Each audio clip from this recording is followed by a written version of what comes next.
Assalamualaikum warahmatullahi wabarakatuh, teman-teman. Kali ini saya akan membahas tentang kelebihan dan kelemahan ilmu. Sebenarnya ini video dari dua video ya. Bagian pertama kelebihan dan kelemahan ilmu.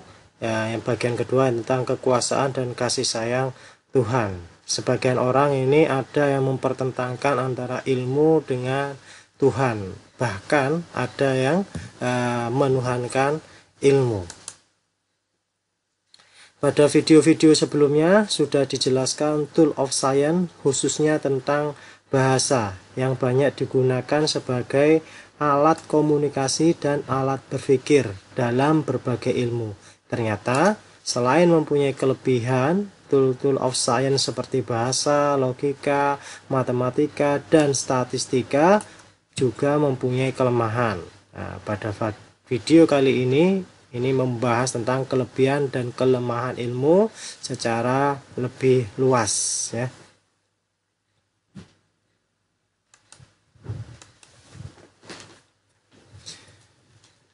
Kelebihan dan kelemahan ilmu.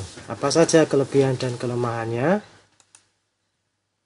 Dengan kelebihan, bahkan sebagian orang itu menganggap Tuhan itu sudah tidak penting. Ini ya, seperti pernyataannya Stephen Hawking.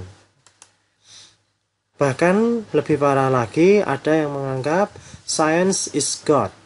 Ilmu adalah Tuhan. Ini bahkan dijual dalam bentuk buku dan lain sebagainya, bisa dicari di Springer ya. Lalu bagaimana menyangkal anggapan tersebut bahwasanya science is God? Bagaimana kita bisa menyangkal alasan-alasan atau pendapat apa saja untuk menentang atau membantah ya pendapat science is God? Oke, kita bahas mulai dari kelebihan dulu ya. Ilmu adalah sekumpulan pengetahuan yang tersusun secara sistematis menggunakan metode tertentu. Bisa menggunakan metode deduktif atau rasional, metode induktif, ini objektif, empiris, ataupun metode ilmiah. Gabungan antara metode deduktif dan induktif. Jadi kelebihan pertama inilah berkaitan dengan tingkat kebenaran ilmu itu lebih tinggi daripada kebenaran pengetahuan yang lain. Karena ilmu diusahakan secara rasional, ini menggunakan logika atau secara logis, kritis, objektif sesuai dengan fakta, sistematis, dan bersifat universal. Pengetahuan yang lain yang didapatkan bukan melalui rasional dan empiris. Empiris ini objektif ya. Ini contohnya didapatkan melalui intuisi dan perasaan. Contohnya apa? Seperti sihir, zodiak dan lain sebagainya. Jadi di sini saya gambarkan tingkat kebenaran ilmu yang ini dilambangkan ini ya, seorang filosof dan juga orang yang sedang melakukan penelitian. Ini tingkat kebenarannya lebih tinggi ya, karena diusahakan secara rasional, logis, kritis, objektif, sistematis dan bersifat universal daripada pengetahuan yang lain ya. Misalkan tentang sihir, zodiak ataupun yang lain ya. Kalau zaman dulu para penyihir kemungkinan besar menggunakan pengetahuan ilmiah ya untuk membuat orang lain menjadi takjub. Kelebihan ilmu yang lain, karena pengalaman, pemikiran manusia dan alat-alat berkembang, maka ilmu juga terus berkembang. Saya ambil contoh perkembangan tentang teori atom ya. Pada awal mulanya sebelum Masehi, Demokritus, ini seorang filosof Yunani, pada tahun sekitar 400-an sebelum Masehi, beliaunya mengatakan bahwasanya semua materi itu terdiri dari partikel yang sangat kecil yang abadi, bergerak dan tidak dapat dihancurkan yang ia beri nama atom. Nah, ya. Jadi kalau ada suatu logam, misalkan ini logam Na, kalau dibagi menjadi atau dipecah-pecah menjadi kecil, ada bagian yang paling kecil yang tidak bisa dibagi lagi, yang ia sebut sebagai atom. Yang artinya, atom sendiri itu artinya tidak dapat dibagi-bagi lagi. Ya. Jadi atom-atom unsur yang berbeda mempunyai ukuran dan bentuk serta massa yang berbeda-beda. Nah, setelah Demokritus ini ada lagi Lucretius, ini dari Romawi. Tapi perkembangan teori atom ini tetap inheritikal, ya, berlawanan dengan teori yang umum diterima. Sebab teori 4 unsur, ya, air, tanah, udara, dan api yang diusulkan oleh filosof Yunani kuno Aristoteles ini lebih bisa diindra, sedangkan teori atom kuno itu tidak didukung bukti dari percobaan, ya, tidak dilakukan secara empiris, dia melakukan secara rasional. Nah, baru ketika teori atom dari Dalton, ya, ini lebih dari 1000 tahun sejak teori atom Demokritus dicetuskan, ini ada teori atom Dalton, ya. Dalton ini menganggap bahwasanya unsur itu terdiri dari partikel terkecil yang tidak kelihatan dan tidak bisa dibagi-bagi lagi yang disebut atom. Ini masih sesuai dengan teorinya Demokritus. Tapi Dalton menambahkan hipotesanya yang lain. Atom ini tidak dapat diciptakan dan tidak bisa dimusnahkan. Atom unsur tertentu bersifat sama dan berbeda dengan atom unsur yang lain. Hipotesa atom Dalton ini digambarkan dengan model atom sebagai bola pejal. Sebagaimana Anda lihat ini, bola pejal yaitu bola yang tidak berongga seperti tolak peluru. Kelebihannya, kelebihan teori atom Dalton ini mulai membangkitkan minat terhadap penelitian mengenai model atom. Tapi ada kelemahannya, ya. Kelemahannya teori atom Dalton tidak dapat menerangkan suatu larutan, dapat menghantarkan arus listrik. Ada atom yang nomor atom sama tapi nomor massanya beda. Nah, namun intinya beberapa pokok dari teori atom Dalton ini masih digunakan, ya, sehingga ilmu ini berkembang. Teori atom berikutnya yaitu teori atomnya Thomson, ya, teori atomnya Thomson. Sebelum Thomson ini mengemukakan model atom Thomson, ini telah dilakukan percobaan-percobaan oleh orang lain berkaitan dengan elektrolisis, yaitu percobaan elektrolisisnya Faraday, ini tahun sekitar 1800-an. Dia membuktikan benda itu bersifat listrik. Lalu dilanjutkan Stoney, ya, hipotesisnya Stoney. Di alam terdapat satuan listrik yang dinamakan elektron. Jadi penemu istilah elektron yang pertama itu Stoney, ya, bukan Thomson. Lalu Crookes, ya, Crookes mengatakan bila suatu muatan listrik dilewatkan melalui tabung dengan tekanan sangat rendah atau hampa akan diemisikan seberkas sinar dari katoda ke anoda yang diberi nama sinar katoda. Sinar ini bergerak, ya, sinar katoda ini bergerak lurus dengan kecepatan tinggi dan dapat menimbulkan bayangan kabur bila diberi tabir. Dapat dibelokkan oleh medan magnet dan medan listrik, ya. Nah, percobaan tentang sinar katoda itu diteruskan oleh J.J. Thomson sehingga berhasil menentukan harga perbandingan E/M. Lalu J.J. Thomson juga mengemukakan teori atom Thomson, di mana atom ini digambarkan sebagai sebuah bola. Ini sebuah bola bersama dengan pernyataannya Dalton, ya.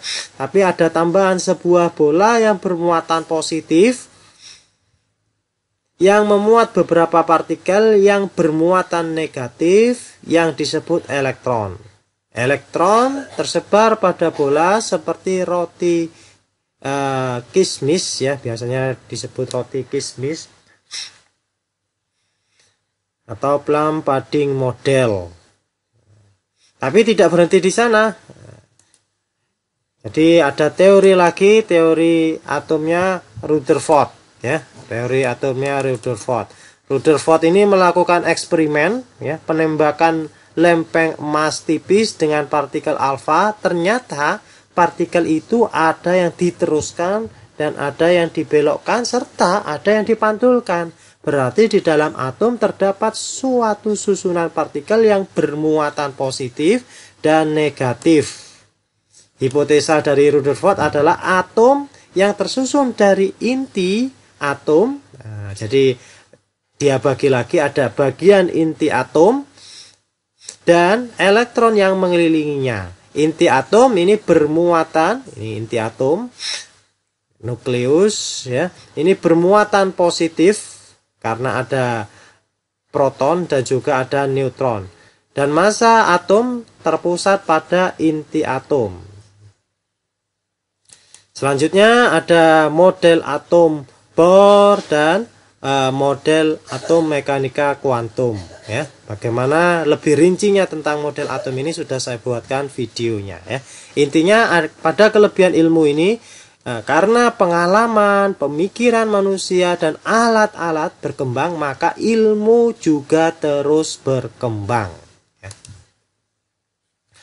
Kelebihan berikutnya yaitu perkembangan ilmu membuat perkembangan teknologi dan memudahkan kehidupan manusia, hewan dan juga tumbuhan, terutama manusia ketika memelihara hewan dan tumbuhan ya. Misalkan ini bisa Anda lihat, ini adalah perkembangan alat-alat komunikasi ya, mulai tahun 1878 sampai tahun 2006 ya. Manakah di antara telepon ini yang pernah Anda miliki teman-teman ya? Mungkin kalau zamannya saya ya, ada telepon rumah seperti ini ya, ada juga telepon seperti ini juga pernah ya, dan seterusnya ya. Kalau sekarang lebih canggih lagi ya, kalau ini kan 2006an ya. Sekarang ada Android ya, handphone berbasis Android ataupun berbasis yang lain ya. Bahkan sekarang itu ada handphone yang transparan ya. Selain perkembangan di bidang telekomunikasi, tentu juga ada perkembangan di bidang yang lain ya. Misalkan ada perkembangan di bidang material ya, yaitu objek tak kasat mata atau tembus pandang. Nah, seperti ini ya. Kalau dulu pernah Anda lihat film Harry Potter memakai suatu jubah sehingga dia tidak kelihatan. Saat ini sudah dibuat ya jubah seperti Harry Potter tersebut dan berhasil tak kasat mata. Ini seorang yang memperagakan memakai jubah. Nah, ternyata dia bisa tembus pandang. Wah, keren sekarang ini ilmu ini ya. Hati-hati ketika Anda melewati sesuatu atau di suatu tempat sesuatu, bisa jadi ya ada orang yang menggunakan jubah yang tak kasat mata. Oke ya. Kelebihan ilmu yang lain, ilmu ini menjadi kekayaan mental yang cukup berharga bagi setiap orang yang memilikinya, maupun menjadi khasanah kekayaan mental bagi umat manusia pada umumnya. Anda menjaga harta Anda. Nah, umumnya kan demikian. Tapi dengan ilmu, maka Anda dapat menjaga diri Anda dari sakit, miskin, frustasi, bahkan gila. Nah, bahkan dengan ilmu, ya, ini bisa mencegah rusaknya dan hancurnya negara dan dunia jika ilmu itu digunakan secara tepat, ya. Jadi dengan ilmu atau dengan harta Anda ya, dengan harta Anda bisa keliling dunia ya, Anda bisa memiliki pesawat dan lain sebagainya ya. Tapi dengan ilmu kita bisa menjaga diri kita. Oke, ini menjadi kekayaan mental kita yang akan menjaga diri kita. Kelebihan ilmu, kelebihan ilmu ini membuat sebagian orang menuhankan ilmu.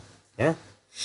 Jadi selain kelebihan, ilmu juga dapat menyelesaikan berbagai masalah.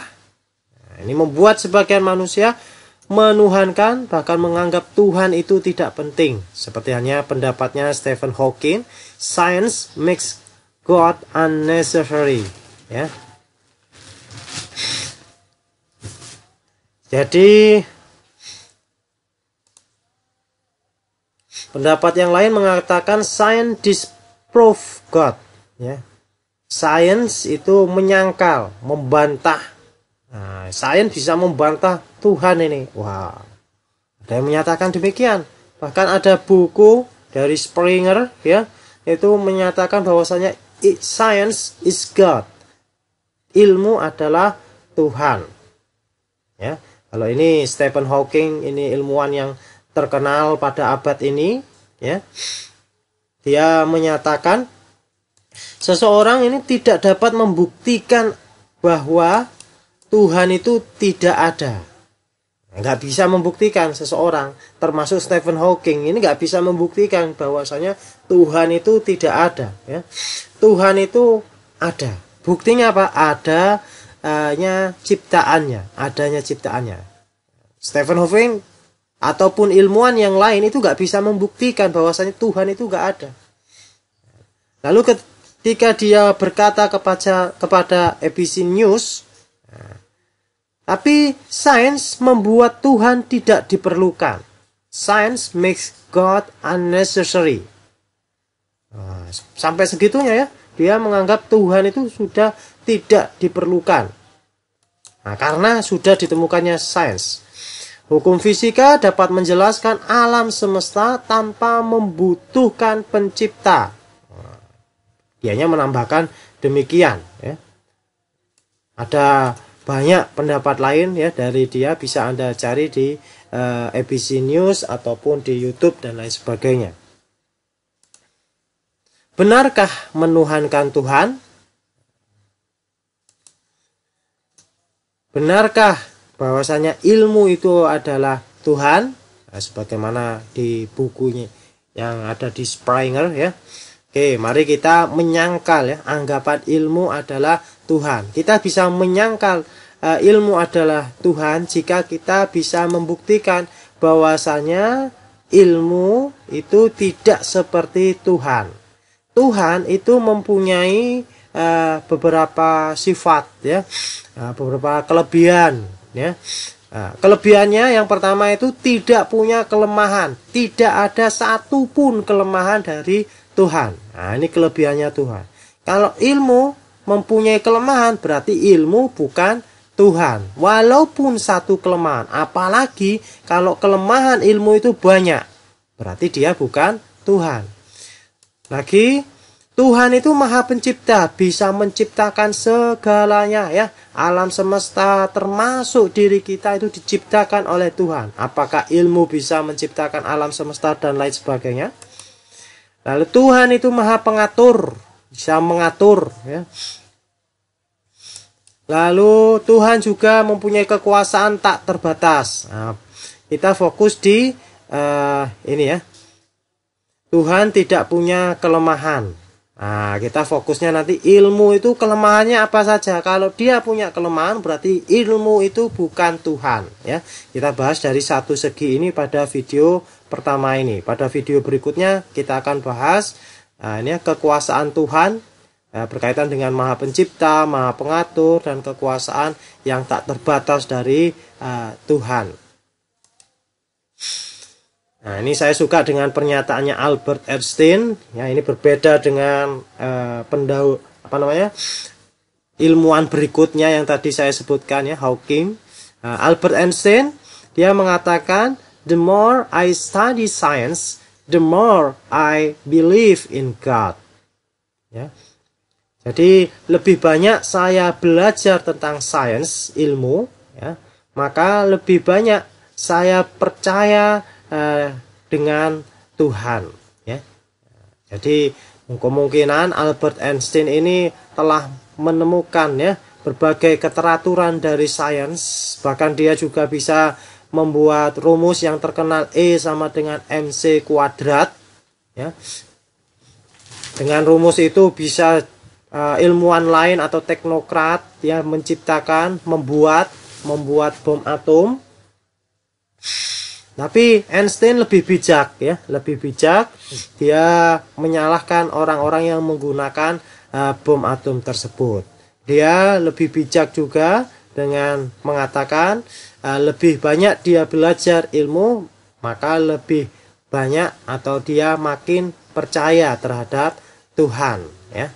Karena keteraturan dari ilmu tersebut, ya, nggak mungkin teratur itu nggak ada yang mengatur. Dan juga dia sendiri sebagai ilmuwan, ya, punya kelemahan-kelemahan yang itu dia makin mengakui kekuasaan dari pencipta atau Tuhan.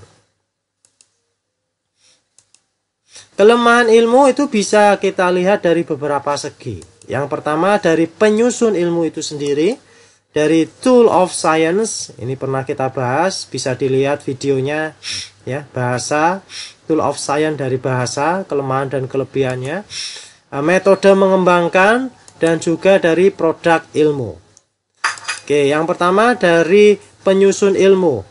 Einstein termasuk saya ataupun ilmuwan-ilmuwan yang lain itu punya keterbatasan atau kelemahan, baik itu dari panca inderanya, pikiran, dan fisiknya. Kelemahan-kelemahan ini juga akan membawa efek pada ilmu-ilmu yang disusunnya, ya. Kelemahan panca indera misalkan, ya, kami tidak bisa melihat atom secara langsung. Nah, tentu menggunakan alat untuk melihat atom. Lalu kelemahan dari tool of science, bahasa, logika, matematika, dan statistika itu punya kelemahan-kelemahan masing-masing, ya. Misalkan bahasa punya kelemahan, dia misalkan digunakan dalam sains itu mengandung emosi. Nah, di dalam bahasa itu, ya, mengandung emosi. Seharusnya di dalam menyampaikan sains itu tidak boleh, ya, tidak boleh menggunakan emosi, tetapi lebih ke fungsi simbolik. Nah, seperti itu. Ada kelemahan-kelemahan yang lain. Misalkan lagi statistika itu dibuat berdasarkan teori peluang, berarti ada peluang benar, ada peluang salah. Nah, adanya peluang salah ini merupakan kelemahan dari statistika. Lalu kelemahan dari segi metode mengembangkan ilmu. Metode mengembangkan ilmu atau epistemologi ilmu bisa dengan metode deduktif, induktif, dan metode ilmiah. Nah, tiap metode ini menggunakan teori kebenaran yang berbeda-beda, ya. Metode deduktif menggunakan teori kebenaran koherensi. Suatu pernyataan itu benar jika pernyataan itu sesuai dengan pernyataan sebelumnya yang dianggap benar. Dianggap benar belum tentu benar. Nah, salah satu kelemahannya itu. Kelemahan yang lain bisa lihat di video sebelumnya, ya. Lalu produk ilmu. Produk ilmu itu ada fakta, konsep, prinsip, hukum, dan teori, ya. Tiap produk ilmu ini pun ada kelemahan, sehingga ilmuwan-ilmuwan berusaha menemukan fakta, konsep, prinsip, hukum, dan teori yang baru untuk membuat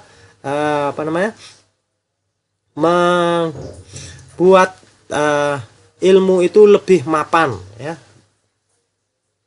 Oke, ini kelemahan-kelemahan ilmu. Seharusnya dengan kelemahan-kelemahan ilmu ini kita sudah bisa menyangkal bahwasannya ilmu itu Tuhan. Ada banyak kelemahan ilmu. Mungkin Anda bisa menyebutkan lebih dari ini kelemahan ilmu-ilmu yang lain yang itu bisa membantah bahwasannya ilmu itu bukan Tuhan, ya.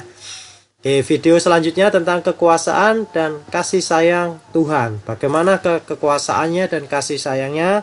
Silakan Anda tonton video berikutnya. Oke, demikian dari saya. Semoga bermanfaat. Assalamualaikum warahmatullahi wabarakatuh.